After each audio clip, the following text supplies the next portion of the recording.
Greetings, folks. Welcome to another one of our free Friday community classes right here on the Green Art channel on YouTube. I post these classes every single Friday for free, just for you. So I'm glad you're here. If you have not subscribed yet, please do so. It lets me know you're out there. And of course, if you have a couple of herb nerdy friends that you could send my channel to, it would be much appreciated. This week, I'm really excited to talk with you about effects on the field. We will be talking about some of the first steps, the introductory aspects of how plants can affect and influence our entire being, the whole person, through the energetic field. Meaning, we will not be applying them to our skin topically. We will not be ingesting them. We will not be soaking or bathing in them. And for the most part, we won't be inhaling them, or in other words, bringing them into our body at all. And this is a super important conversation because it reminds us that the effects of the plants are not limited to the physiological, right? One more time. The effects of the plants are not limited to the physiological. When we tend to think of herbalism, herbal medicine, even spiritual herbalism, we tend to immediately go to tinctures, capsules, teas, and the like, and ingesting those herbs, bringing them into our bodies so that they can support us in creating harmonious and beautiful changes in the direction that we want. But that is not the only way that these plants can work. Just like you and I, the plants have energetic field.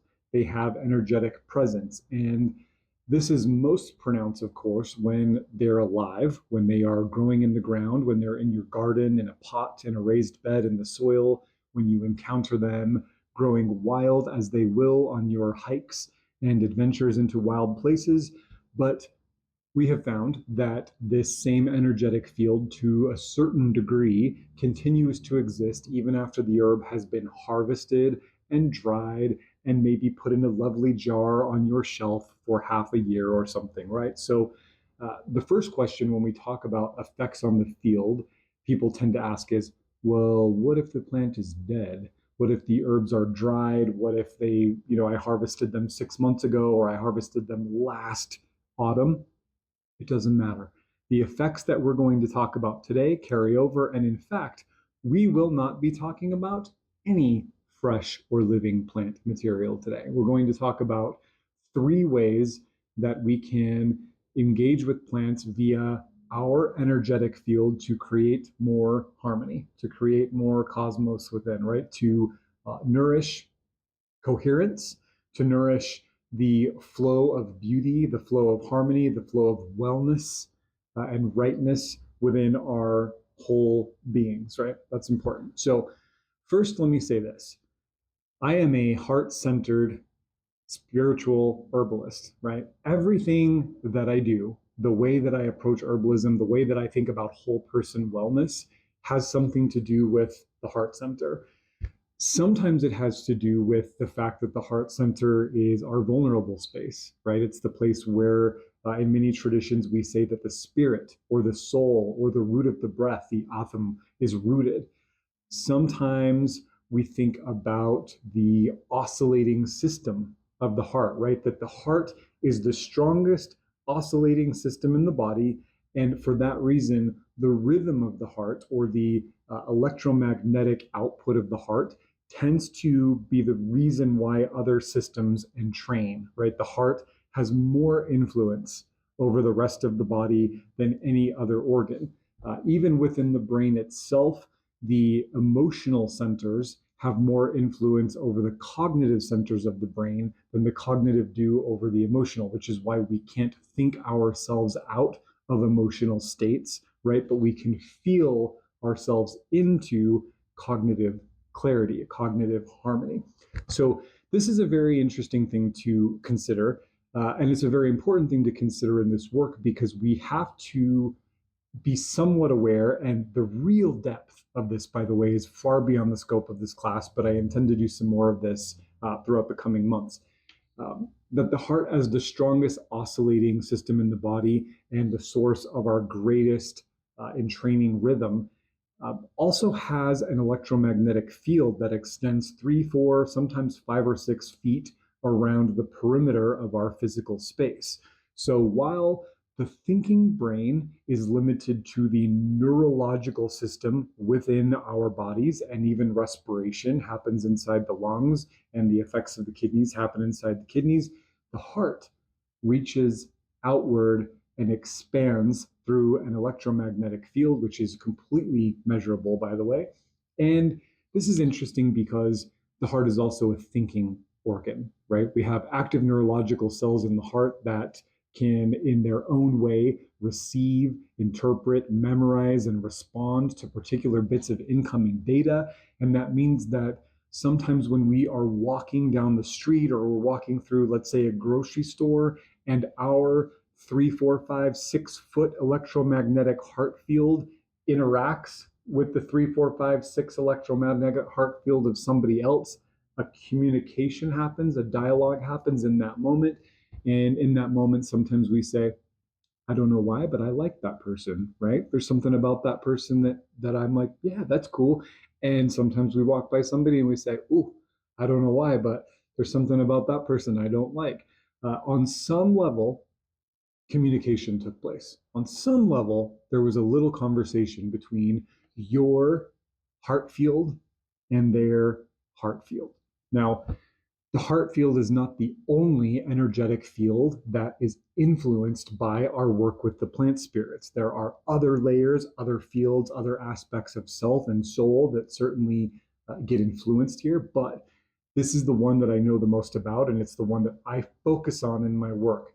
Another reason why I consider myself a heart-centered herbalist is because for the human person, the heart is the liminal space, right? It is between the earthy, watery parts of our being and the fiery, airy parts of our being. It exists as the trunk, connecting the upper and the lower, the drawing up and the gathering down. It is a space that, if we are successfully able to draw or invite or invoke in the presence of the plant spirits through whatever format of remedy we choose into the heart center, we can be sure that the heart will pump, pump, pump that medicine to the whole being, right? Whatever we drop into the heart center gets pumped into the whole person, just as whatever sorceries we do at the trunk of a tree, we do at the center of the cosmos. And this is stuff we talk about in some of our advanced classes. So let me share with you 3 very simple, very cool ways that we can bring plant materia into our heart field and thereby have a conversation between the deepest part of ourselves, the most subtle and simultaneously the most powerful parts of our beings, and then the plant spirits that are connected to or embodied or linked to through the dried materia, right? Again, in this class, we're focusing on dried plant material, not living plants. That's a whole different class, but you can absolutely apply the same information there. You'll see it when we talk about it, that it just clicks, right? When we bring with intent and permission, with love and trust and coherence, and everyone's on board and ye, when we bring the materia into our heart center and we ask those plants to share their virtues with us, to give us, to gift us their wisdom, magic, and medicine, then our heart says, I will engage in a communication with that plant, and that communication is quite powerful. So we're going to talk first about the strongest way to bring a plant into your heart field. And this particular method is not appropriate for every plant. It's only appropriate for the plants that we can safely smolder. And again, you will be inhaling a little bit of it by proxy, but that's not the point. Some of it will be landing on your skin by proxy, but that's not the point. The point is to have yourself surrounded in the smoke, the spirit of the plant, so that that plant can handshake and interact with your own heart field. So we smolder this dried materia, and we can very easily bring that smoke into our heart field with the hand or maybe with a sacred tool. And of course, that intent is there, that prayer is there, that we are trying to acknowledge that space where the deepest part of us reaches outward and the plant is being invoked inward, and there is something happening between us.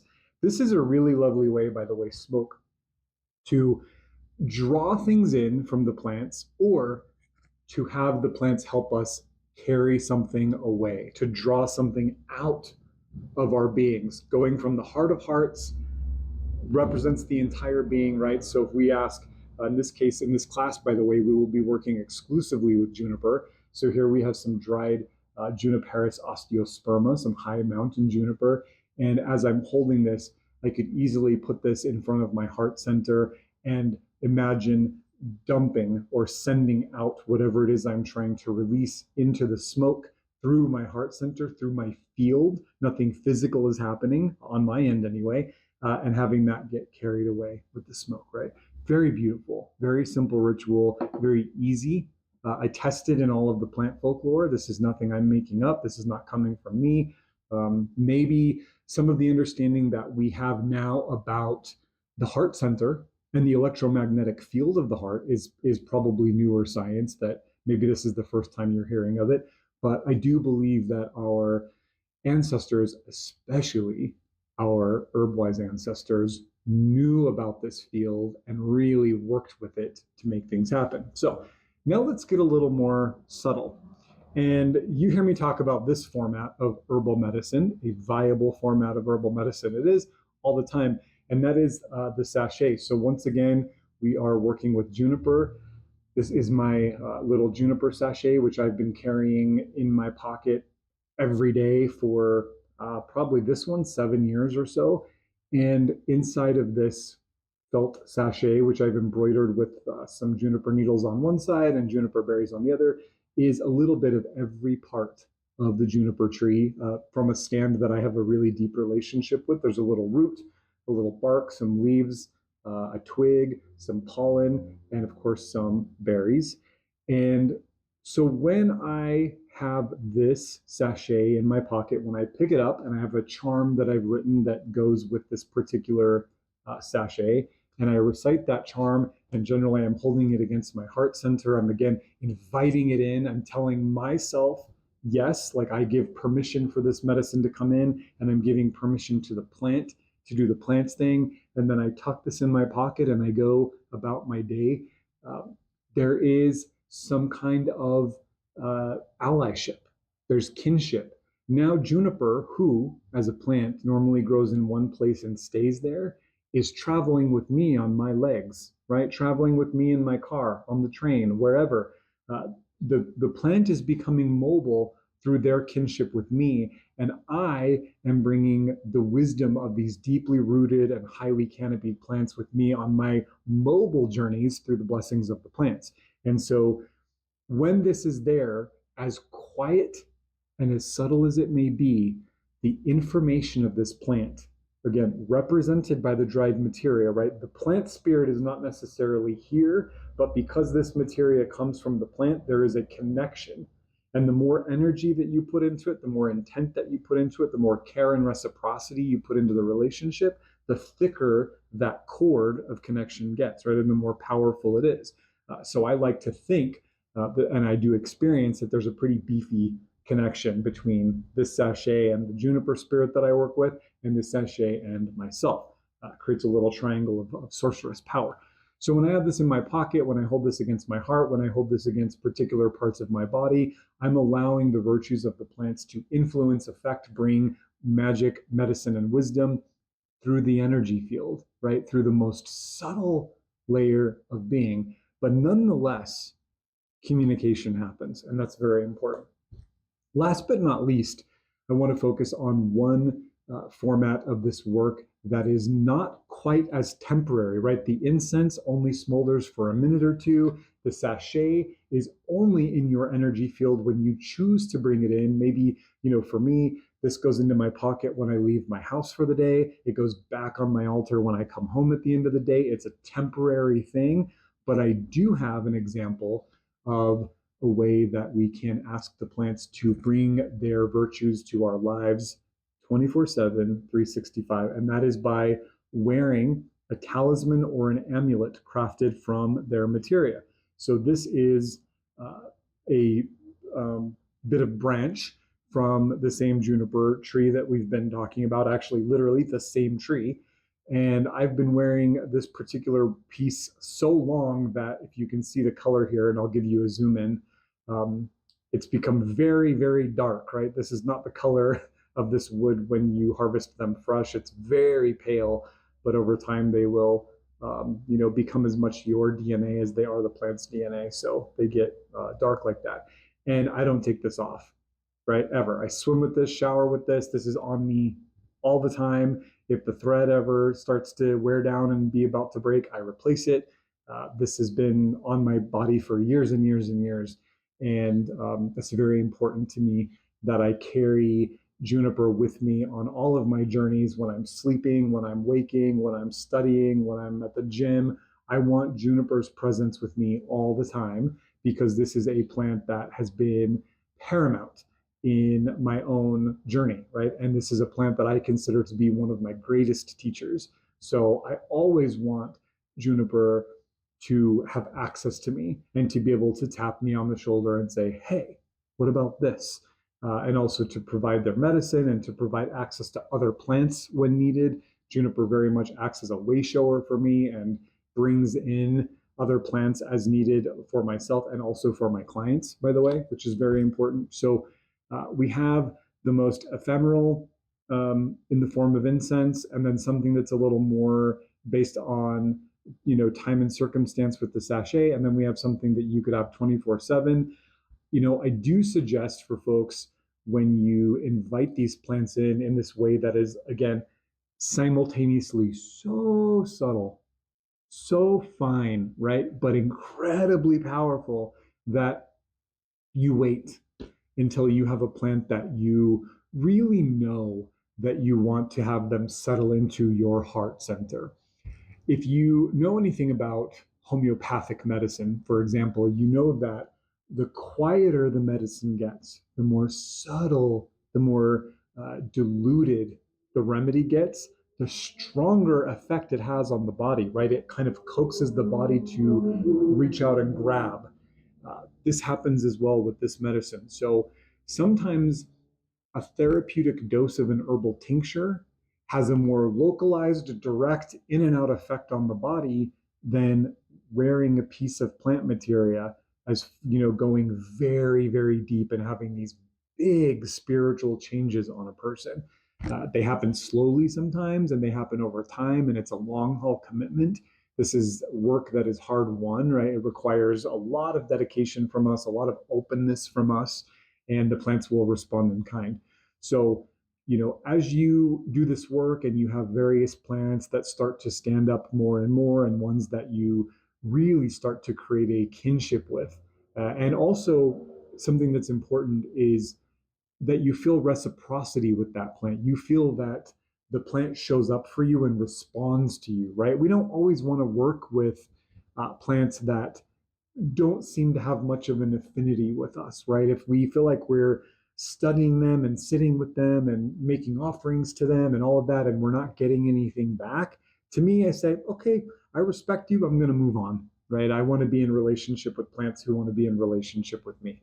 And this is an aspect of animism that gets cut out of a lot of people's plant spirit work chat, right? As they say, oh, every plant wants to work with me. Every plant is here at my disposal. And in that way, we're just going right back into reductionist allopathic thinking, right? We have to allow that every plant is a sovereign being. Every plant is a whole person, just like you and I.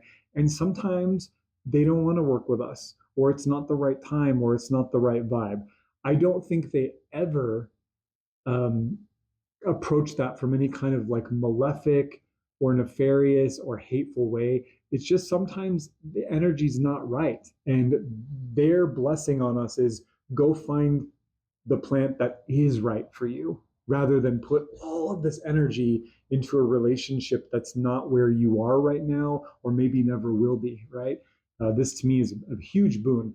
I think if we had more of that in our human relationships, we would probably all be better off, right? We've all been in relationships with people where we've invested a ton of time because we thought like maybe it'll go somewhere, maybe this will eventually be worth my time, and it just never is, right? So the plants, they're very ecological that way. They're like, let's put our energy where it makes sense.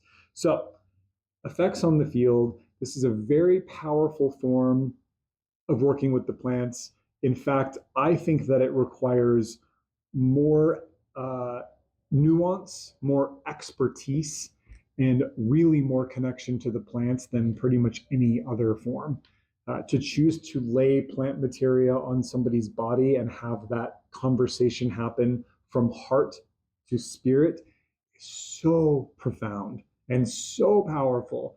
And it's oftentimes something I will only do with a client after I've worked with them 3 or 4 times, right? Because it takes them into a different space. And that virtue that comes from the plants when we do this field work, this heart to spirit work, goes directly into the deepest part of self. It does not involve itself with an herb having an affinity for the digestive system and so moving into that space, or an herb having particular heating quality in the mind and so moving into that space and bringing that energetic.